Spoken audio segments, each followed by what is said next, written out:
नमस्कार साथियों, आप सभी का स्वागत है हमारे YouTube channel DN Jha official में।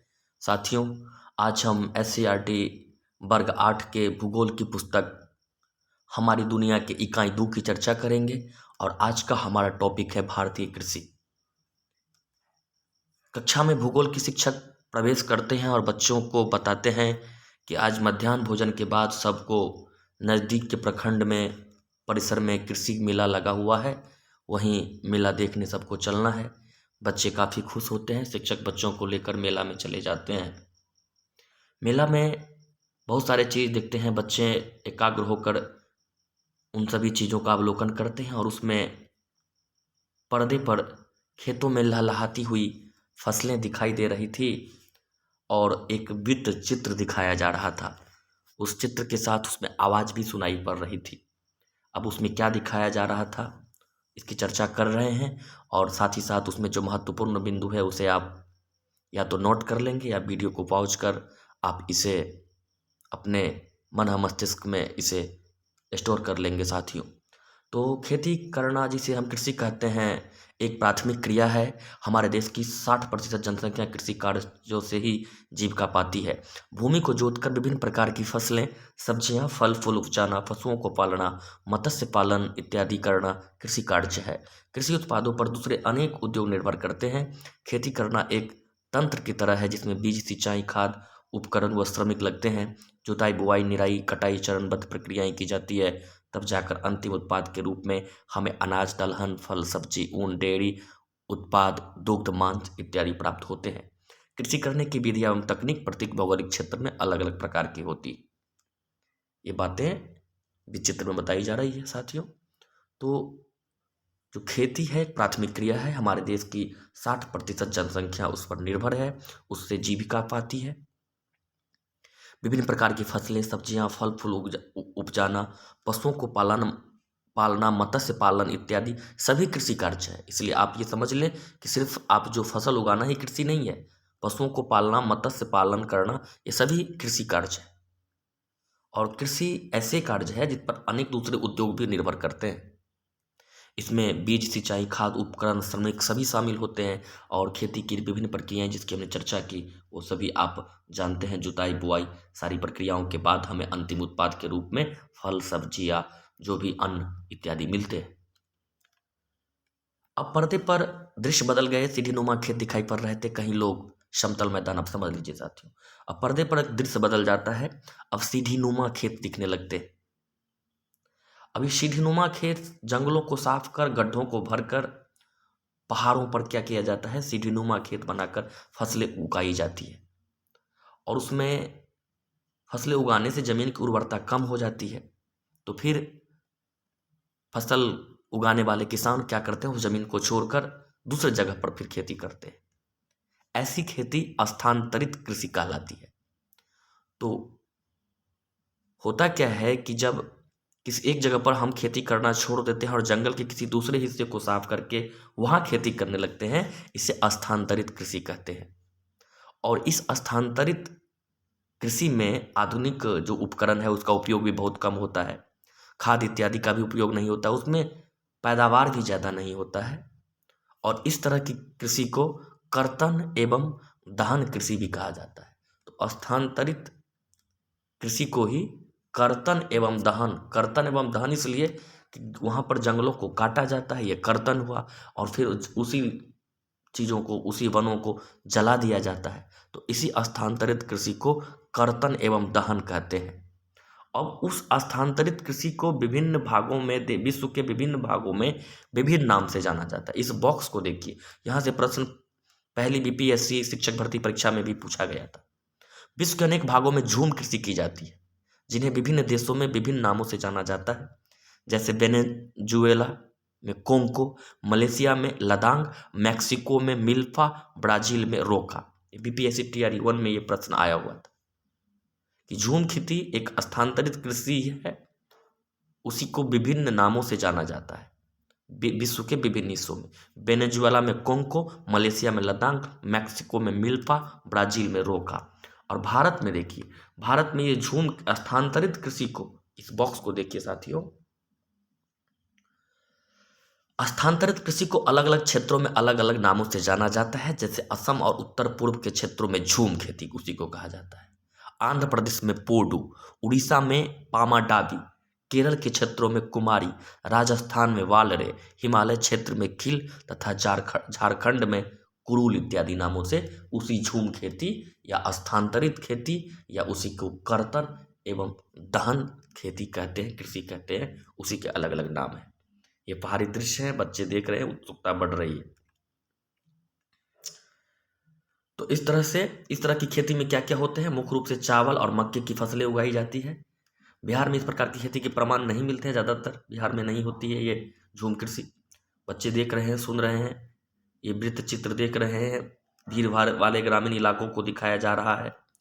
और इसमें भारत में आप जानते ही हैं कि जहाँ पर जनसंख्या का दबाव अधिक होता है वहाँ पर एक खेती की जाती है। यहाँ आप देख सकते हैं गहन कृषि, गहन कृषि, गहन जीविका कृषि भी कहते हैं कि कहीं कहीं जनसंख्या अधिक है, भूमि कम है, तो वहाँ पर क्या होता है, एक वर्ष में एक ही खेत में अनेक फसलें उगाई जाती है। इसे गहन कृषि कहते हैं। बिहार में इस प्रकार की कृषि होती है। पर्दे पर बिहार का नाम सुनकर बच्चे काफ़ी उत्साहित हो जाते हैं। साथियों, ये देखिए भारत के मैप में कृषि के वितरण को दिखाया गया है। गेहूँ, धान, चावल कहाँ कैसे उगते हैं, इसको भी, इस वितरण को दिखाया गया, आप देख लेंगे।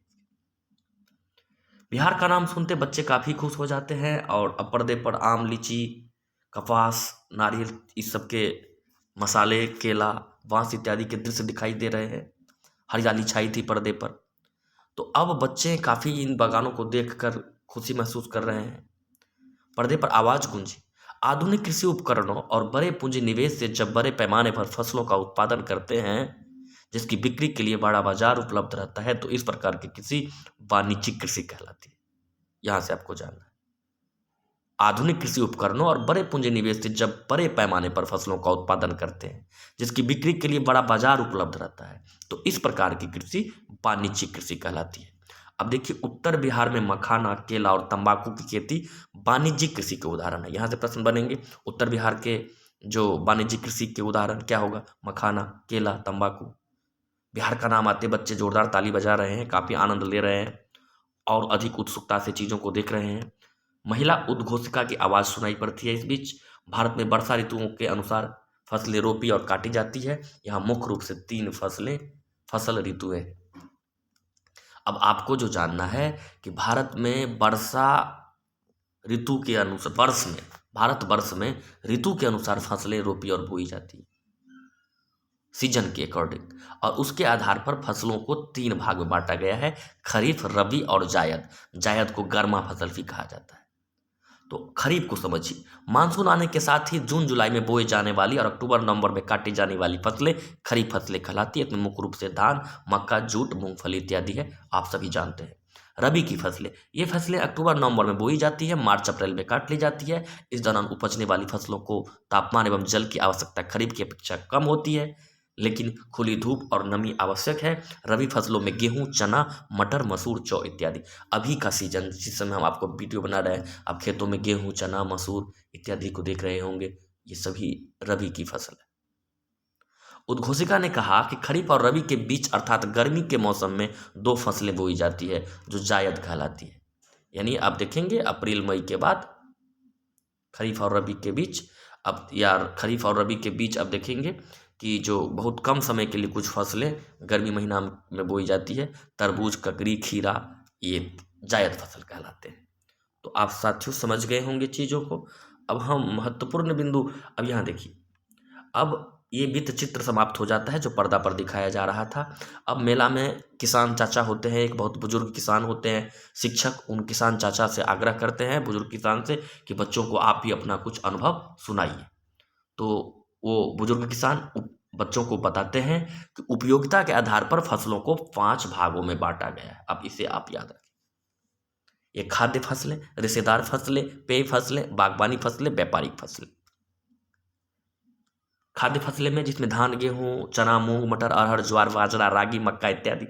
इनमें तो ज्वार, बाजरा, जौ, मक्का, रागी, मरुआ आदि मोटे अनाज की श्रेणी में आते हैं। इनकी उपज कम उपजाऊ भूमि और अल्प वर्षा में होती है। अब खाद्य फसलें हैं साथियों, तो खाद्य फसलें आप सभी जानते होंगे, वे फसलें जिन्हें किसानों द्वारा भोजन संबंधी आवश्यकताओं की पूर्ति के लिए उगाया जाता है, भोजन के लिए। इसमें आप देखिए अरहर, मूंग, मसूर, उड़द, मटर। बिहार के टाल क्षेत्र में दलहन की फसल खूब होती है। तिलहन, तिलहन की फसलें भी जिनके बीज काम में लाए जाते हैं, छोटे बीज सरसों, तिल, अलसी, सूरजमुखी, बड़े बीज सोयाबीन, नारियल, इन बीजों से तेल निकाले जाते हैं। नारियल की फसलें दक्षिण भारत में डेल्टाई क्षेत्र में समुद्र तटीय इलाकों में खूब होती है, जबकि सरसों राजस्थान, उत्तर प्रदेश, हरियाणा, पंजाब में तथा सोयाबीन मध्य प्रदेश, महाराष्ट्र में खूब उपजाया जाता है। ये सभी खाद्य फसलें हैं। और यहाँ साथियों इस बॉक्स को आप देख लीजिएगा, फसल है, औसत तापमान कितना चाहिए, वर्षा की मात्रा कितनी, और उपयुक्त मिट्टी कौन सी है। जैसे धान चावल के लिए 25 डिग्री सेल्सियस से ऊपर का तापमान चाहिए। इसलिए आप देखते हैं कि जो जून जुलाई के महीनों में धान की रोपाई होती है, वर्षा की मात्रा 75 से 100 सेंटीमीटर, मिट्टी चिकनी या दोमट मिट्टी अच्छी मानी जाती है। गेहूं के लिए 10 डिग्री सेल्सियस से 15 डिग्री सेल्सियस तापमान, इसलिए जाड़े के महीनों में अभी आप देखते हैं गेहूं की फसलें 50 से 75 सेंटीमीटर वर्षा चाहिए, और दोमट मिट्टी अच्छी मानी जाती है। बुआई के समय में 20 से 25 डिग्री सेल्सियस तक तापमान, उसमें बुआई के समय 10 से 15 डिग्री और कटाई के समय 20 से 25 डिग्री सेल्सियस। ज्वार अधिक तापमान चाहिए, कम वर्षा चाहिए, लाल पीली दोमट व बलुई मिट्टी, इसलिए पश्चिमी भारत में जो ज़्यादा उगाए जाते हैं। बाजरा अधिक तापमान कम वर्षा बलुई मिट्टी में। रागी अधिक तापमान कम वर्षा लाल पीली मिट्टी दोमट। और मक्का देखते 21 डिग्री सेल्सियस 27 से 27 डिग्री सेल्सियस तक जलोढ़ मिट्टी उपयुक्त मानी जाती है। साथियों इस वीडियो को पॉज कर आप एक बार फिर से देख लीजिए। अब रेशेदार फसलें, किसान चाचा बता रहे हैं सब रेशेदार फसलों के बारे में कि आपने बढ़ाई, कपास, जूट की फसलें प्रमुख रेशेदार फसलें हैं। कपास के पौधे के लिए काली मिट्टी और 500 से 50 से 100 सेंटीमीटर वर्षा के साथ 210 वाला रहित दिन व खिले धूप की आवश्यकता होती है।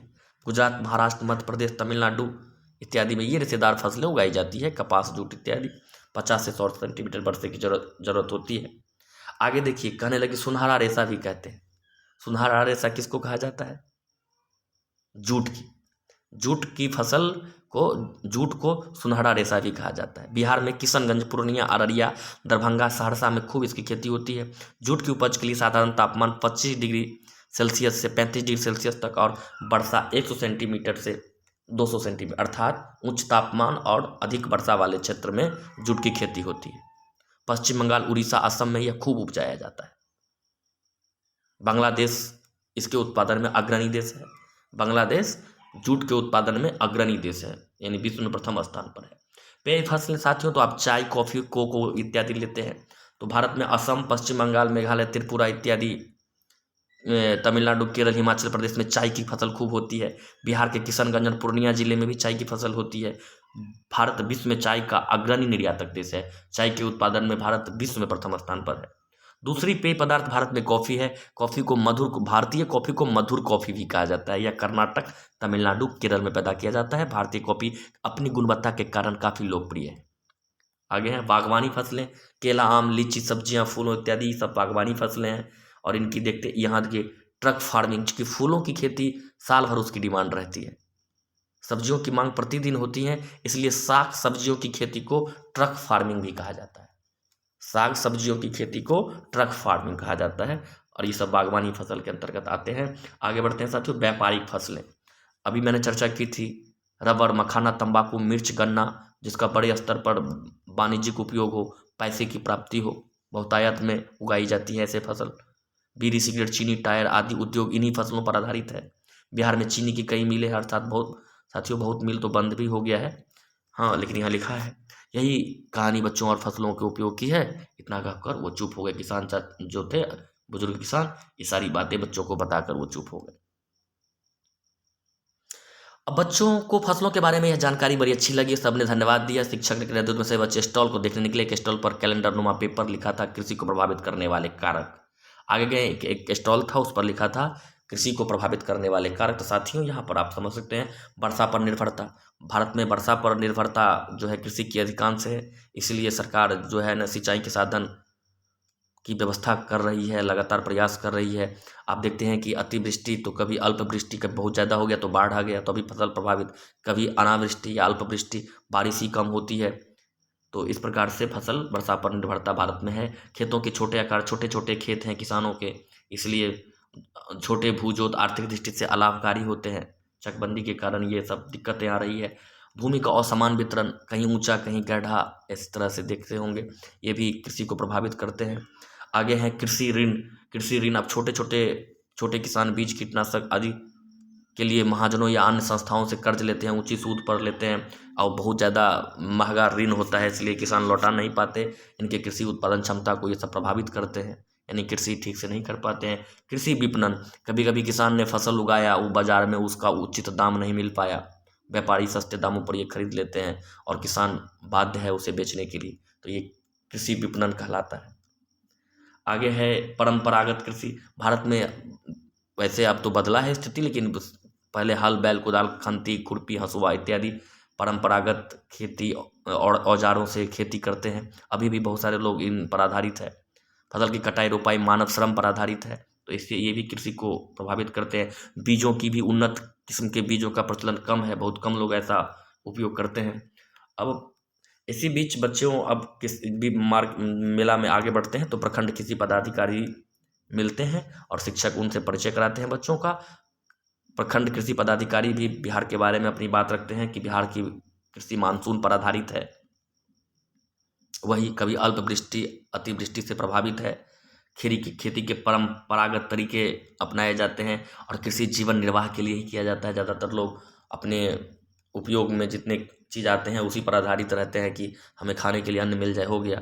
लेकिन स्थिति अब बदली है। यहाँ आप देख सकते हैं कुछ तस्वीरों में बहुत सारे टूल्स दिखाए गए हैं। अब बिहार में भी इन आधुनिक कृषि उपकरणों का उपयोग होने लगा है और ये बिहार के सांस्कृतिक जीवन को प्रभावित करते हैं। कृषि से जुड़े बहुत सारे पर्व त्योहार मनाए जाते हैं, लोकगीतों का गायन होता है, कृषि यंत्रों का पूजन इत्यादि। ये सब बहुत सारी कहावतें, कहानियाँ कृषि से जुड़ी हुई हैं।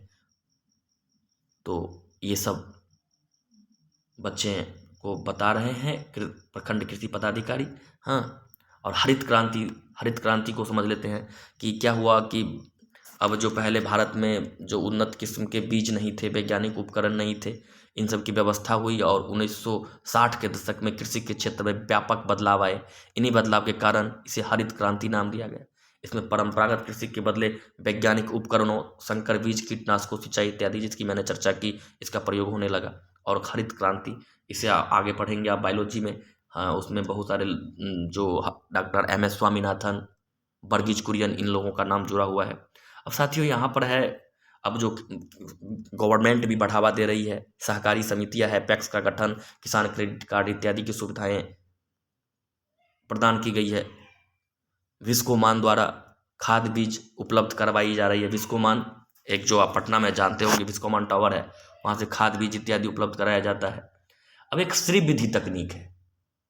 ये श्री विधि तकनीक है, इसे आप जानते होंगे साथियों कि पानी में क्या किया जाता है, पहले ड्रम में पानी को रखा जाता है, उसमें नमक डाला जाता है ताकि पानी का घनत्व बढ़ जाए और उसमें धान के बीज को डाल दिया जाता है। जो बीज नीचे बैठ जाता है और उसको फिर से छान कर बाहर निकाल लिया जाता है, मतलब जो ऊपर में रह गया उसे हटा दिया जाता है, फिर नीचे के बीज को बाहर निकाल कर सुखा लिया जाता है। फिर इन बीज को पुनः खेतों में छींट कर पौधे तैयार किए जाते हैं और इन पौधों को उखाड़ कर पुनः एक एक पौधों को अलग अलग रोपा जाता है। इन पौधे को कम पानी व कम उर्वरक की आवश्यकता होती है। यही विधि श्री विधि कहलाती है साथियों।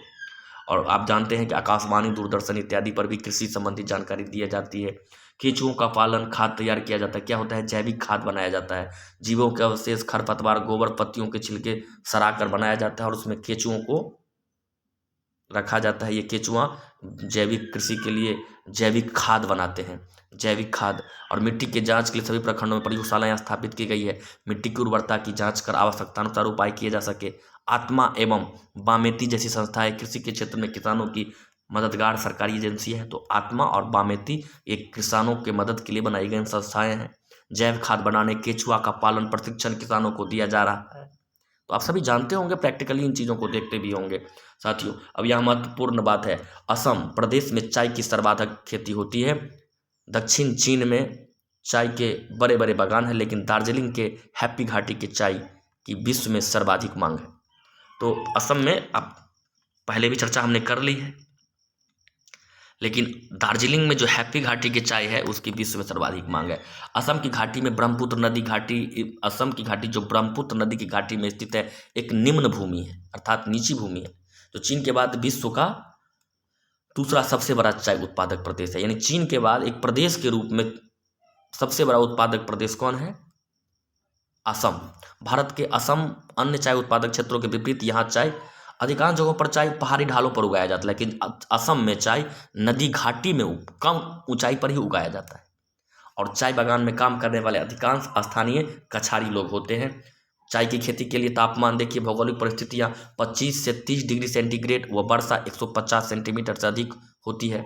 उष्णकटिबंधीय जलवायु मनती है असम में, और ब्रह्मपुत्र द्वारा लाई गई उपजाऊ जलोढ़ मिट्टी होती है, जिसके कारण वहाँ के चाय जो उत्पादन को बढ़ावा मिलता है। और एक ऐसी परिस्थितियाँ मानी जाती है जहाँ चाय का उत्पादन ज़्यादा होता है। विशेष प्रकार की खुशबू इस प्रकार की जलवायु के कारण वहाँ के चाय में आती है। वहाँ पर काली चाय, ये भी याद रखिए, असम में काली चाय उगाई जाती है। और असम घाटी में व्यापारिक स्तर पर यहाँ महत्वपूर्ण प्रश्न फिर बन रहा है, रॉबर्ट ब्रूज को जाता है। असम घाटी में व्यापारिक स्तर पर चाय उत्पादन संगठित रूप से शुरू करने का श्रेय रॉबर्ट ब्रूज को जाता है। इन्होंने सर्वप्रथम 1823 में यहाँ से के उत्पादित चाय को ब्रिटेन के बाजारों में पहुँचाने में महत्वपूर्ण भूमिका अदा की। 1823 में उन्होंने ब्रिटेन के बाज़ारों में यहाँ की चाय को पहुँचाया, और फिर वहाँ से जो व्यापारिक स्तर पर इसकी डिमांड बढ़ी। ब्रिटेन से आने वाली मांग के कारण यहाँ चाय उत्पादन का तेजी से विकास हुआ।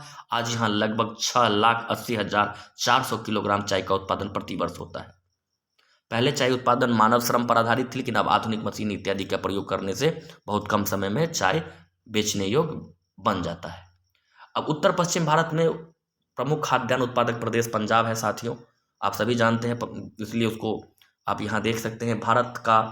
पंजाब भारत का अग्रणी कृषि उत्पादक प्रदेश है। भारत में हरित क्रांति का वास्तविक असर पंजाब में ही देखने को मिलता है, जहाँ हरित क्रांति के अंतर्गत उन्नत बीजों के प्रयोग व सिंचाई सुविधा तथा आधुनिक कृषि उपकरणों के उपयोग के कारण खाद्यान्न फसलों के विशेष रूप से गेहूं का उत्पादन बहुत तेजी से बढ़ा है। इसलिए इस प्रदेश को गेहूं का टोकरा कहा जाने लगा। आज देश का 20% से अधिक गेहूं का उत्पादन पंजाब में होता है। सिंचाई की बढ़ती हुई सुविधाओं के कारण यहाँ देश के अन्य भागों की अपेक्षा वर्ष में अधिक फसलों सामान्यतः 4 प्रतिवर्ष का उत्पादन होता है। साथ ही इन कम वर्षा वाले क्षेत्रों में धान का उत्पादन भी तेजी से बढ़ा है।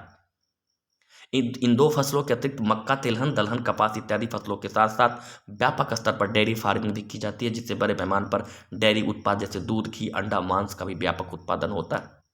तो असम के बारे में साथियों लिखा गया है, इसे गेहूं का टोकरा कहा जाता है। बहुत कम क्षेत्र में बहुत अधिक 20% भूमि असम से मिलती है, पंजाब से मिलती है। ये पंजाब उत्तर पश्चिमी सीमा प्रांत है हमारा, ये वहाँ पर जो है।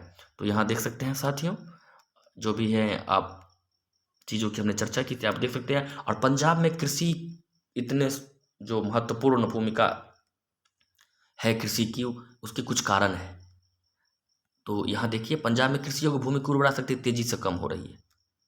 कुछ समस्याएं आ रही है कि चेतावनी का सूचक है कि पंजाब में कृषि योग्य भूमि की उर्वरा शक्ति काफ़ी तेजी से कम हो रही है। अत्यधिक सिंचाई के कारण खेतों में जल जमाव की समस्या हो रही है। रासायनिक खाद के अत्यधिक प्रयोग के कारण मिट्टी में प्रदूषण बढ़ने से मिट्टी की उर्वरा शक्ति कम हो रही है। कृषि में उपकरणों, उन्नत बीजों व कीटनाशी के बढ़ते उपयोग के कारण कृषि लागत बढ़ रही है। बंटवारे के कारण खेती के आकार छोटे हो रहे हैं। अब कुछ वस्तुनिष्ठ प्रश्न को देख लेते हैं साथियों। कृषि कार्य में शामिल है सभी: भूमि को जोतना, पशुओं को पालना, मछली पालन इत्यादि सभी। भूमि पर जनसंख्या का अधिक दबाव वाले क्षेत्रों में कौन सी खेती? गहन कृषि। हमने चर्चा कर ली है, इसलिए ज़्यादा इस पर चर्चा नहीं करेंगे। इनमें कौन समूह रबी की फसल है? गेहूं, मटर। जूट की प्रमुख फसल किशनगंज, पूर्णिया में, बिहार की बात कर रहे हैं। बीज को मान उपलब्ध कराती है। उन्नत खाद किसानों को खाद बीज उपलब्ध कराती है। इसके अतिरिक्त स्थानांतरित कृषि को कर्तन एवं दहन कृषि कहते हैं। अलग अलग राज्यों में अलग अलग नाम, जैसे उसको उत्तर पूर्वी में झूम कृषि कहा जाता है। उत्तरी बिहार में मखाना, केला, तंबाकू की खेती वाणिज्यिक कृषि है। जायद फसल का उदाहरण खीरा, ककड़ी, तरबूज, सब्जियां, ये सब है। किसान क्रेडिट कार्ड से किसानों को वित्तीय सुविधा उपलब्ध होती है। जैविक खादों से भूमि की उर्वरा शक्ति बढ़ रही है या बढ़ती है। तो साथियों, कैसा लगा ये वीडियो कमेंट बॉक्स में ज़रूर बताइएगा। समय कम रहता है, फिर भी आपके बीच आता रहता हूँ ताकि आपको भी कुछ लाभ हो और मैं भी अपने कुछ उद्देश्य लेकर चल रहा हूँ, उसकी भी पूर्ति हो। वीडियो को अंत तक देखने के लिए, सुनने के लिए आप सभी का बहुत बहुत धन्यवाद।